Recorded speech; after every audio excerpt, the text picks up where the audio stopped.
Jibril, ingat waktu kamu menerima kitab Taurat yang diberikan kepada Nabi Musa di Bukit Tur Sina, dan apa-apa yang kamu dah berjanji akan menerima, akan taat patuh pada apa-apa yang digariskan dalam kitab tersebut. Kamu akan terima, kamu akan dengar apa yang Musa beritahu dan kamu akan ikut. Kamu ingat tak lagi perjanjian itu? Jadi mereka jawab, qalu sami'na wa asaina. Kami dengar dan kami menderhaka. Itu sikap orang Yahudi. Dia dengar dan dia tak nak ikut. Dia dengar mana yang sesuai dia ambil, mana tengah sesuai dia tolak. Dia ikut pada dia. Kita Islam tadinya tu, kita Islam sami'na wa ata'na. Kita dengar dan kita taat. Kalau dah puasa sebulan Ramadan, sebulan lah, tak boleh lah dalam langkah. Dalam langkah sehari puasa, sehari tak, sehari puasa, sehari tak. Tak boleh. Kalau yang solat fardu 5 waktu, dalam waktunya kena ikut lah. Tak boleh kita nak ubah. Subuh kita buat pukul 9 pagi, Zuhur kita buat pukul 10 malam, Asar kita buat pukul 3 pagi, Maghrib kita buat pukul 4 petang, Isyak kita buat pukul 8 malam. Tak boleh. Isyak kalau malam pukul 11 pagi. Tak boleh. Dah tertentu dah waktu dia. Kita kena ikut. Inna solata kanat 'alal mu'minina kitaban mawquta. Dah susun dah cantik waktu-waktu dia. Kita kena ikut, kita kena ikut. Itu sikap kita sebagai orang Islam. Wa ushfiqu fi qulubihim al-'ajla bi kufrihim. Sedang kegemaran jadi menyembah yang patut lembu itu telah mesra dan sebati dalam hati mereka, dengan sebab kekufuran mereka. Ini orang Ta'ala sebut, Allah Ta'ala murka melihat perbuatan orang-orang Bani Israel itu menyembah patung lembu. Mana murka sebenarnya Allah Ta'ala murka. Sebab asal mereka dah mengikut agama Nabi Musa, tapi kerana Nabi Musa terlambat pulang. Ada hikmah dia. Sebab Allah nak tengok mana sejauh manakah kaum Bani Israel ini berjanji setia dengan Nabi mereka. Kesetiaan mereka pada Nabi mereka tu setakat mana. Macam kita lah, kita ni berjanji setia dengan agama Islam kita ni. Biarlah nyawa kita bercerai dari tubuh badan, namun tetap Allah itu Tuhan kami. Nabi Muhammad SAW itu Rasul kami. Kami tak akan bergajak sedikit pun, walaupun nyawa kami bercerai dari badan. Itu perjanjian setia kita dengan Allah SWT, dengan Nabi SAW. Tapi orang Yahudi ni hanya kerana Nabi Musa tu balik lambat sikit ya. Tengok apa yang berlaku kepada dalam peristiwa Hudaibiyah kan. Kalau lakukan waktu itulah, para sahabat boleh boikot Nabi dan boleh berpaling daripada Nabi. Terus kerana Nabi mengikat perjanjian yang pada pandangan mereka buat stop. Apa ada ni Rasulullah? Kita perjanjian tak boleh terasuk. Ini bukan sebagai orang yang bercakap. Ini Sayyidina Umar bin Khattab yang bercakap. Ya Rasulullah, kenapa Tuan setuju dengan putih dalam perjanjian Hudaibiyah ni? Tak untuk kita langsung. Dahlah kita kena balik ke Madinah, tak jadi buat perang. Lepas tu perjanjian ni memang tak jadi kita langsung lah sama kita.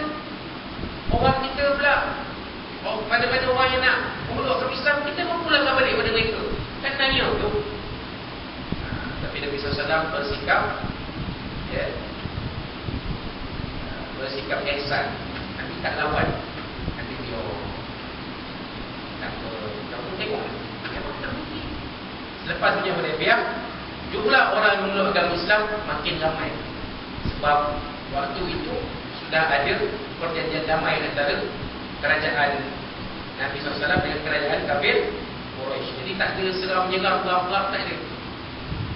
Siapa-siapa boleh memeluk agama Islam dari kalangan orang-orang Arab, dan orang-orang tak ambil tindakan. Itu kebaikan dia. Waktu perjanjian itu nampak macam berat Islam. Waktu itu kalau kita ikut, waktu itu para sahabat boleh lari dah daripada Nabi. Tapi mereka sudah berjanji setia Nabi SAW di bawah sebatang pokok yang dinamakan sebagai Bai'atul Ridwan. Kawasan pokok, di pokok itu ditanamlah yang tinggi di atasnya Masjid Hudaibiyah sekarang. Pokok itu dah ditebang, tapi di di atas tapak pokok tu dibina sebuah masjid namanya Masjid Hudaybiyah. Situlah tempat Nabi SAW dan para sahabat berjanji setia. Macam mana apa saja jadi, kita saja. Itu cerita orang Sembilan, Osman Bakar dengan Badim. Mulai hari ni, cik, kalau apa-apa jadi, kita berdua saja. Jadi setia. Badim pegang janji dia walaupun Osman Bakar meninggalkan kawan dia lari nak mengejar perempuan cantik kan.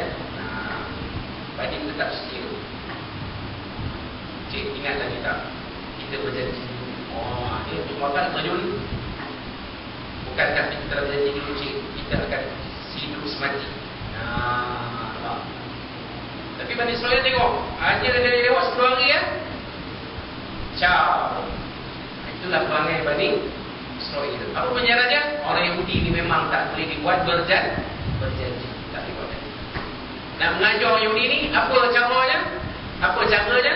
Hanya dengan senjata. Kalau buat perjanjian damai, hari ini kita buat perjanjian damai, besok dia bom kita boleh. Memang tak dipakai orang Yahudi. Senang cerita. Wallahu'alam.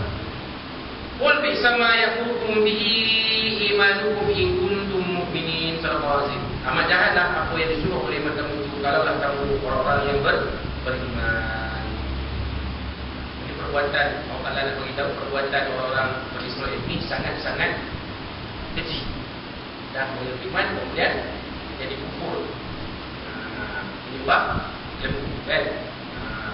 Baik. Kita pergi kepada ayat 94. A'udzu billahi minasyaitonir rajim. Qul in kanat lakumud darul akhirah.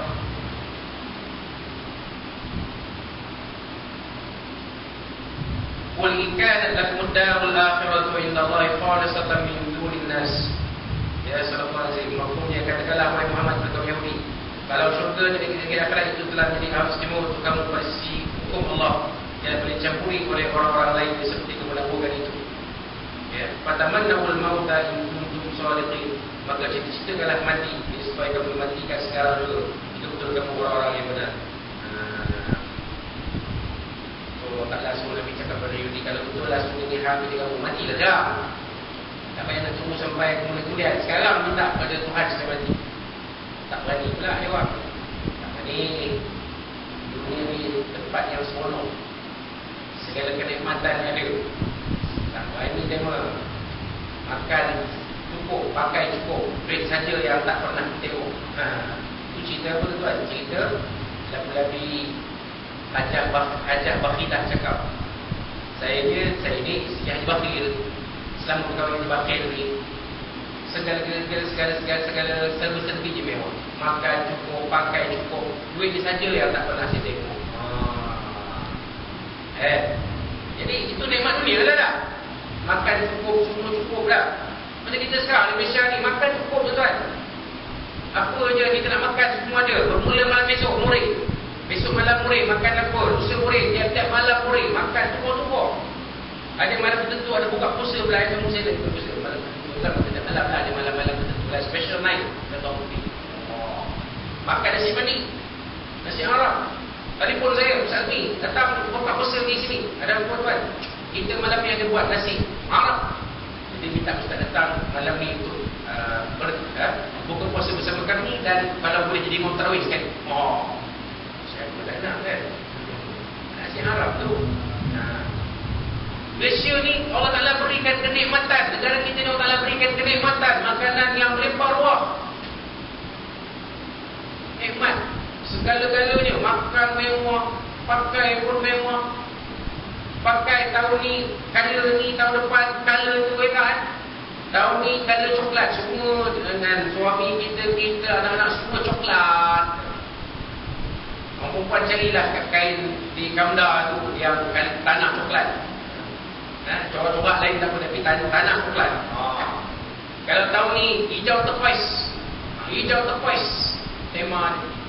Ya Allah, betapa mewahnya makanan kita pakai kita di Malaysia ni kan. Tengok macam mana saudara-saudara kita di Syria Syria. Ya Allah, sedih. Macam mana mereka nak berpuasa dalam keadaan yang semacam tu? Saudara-saudara kita di Gaza, di Palestin, bagaimana mereka nak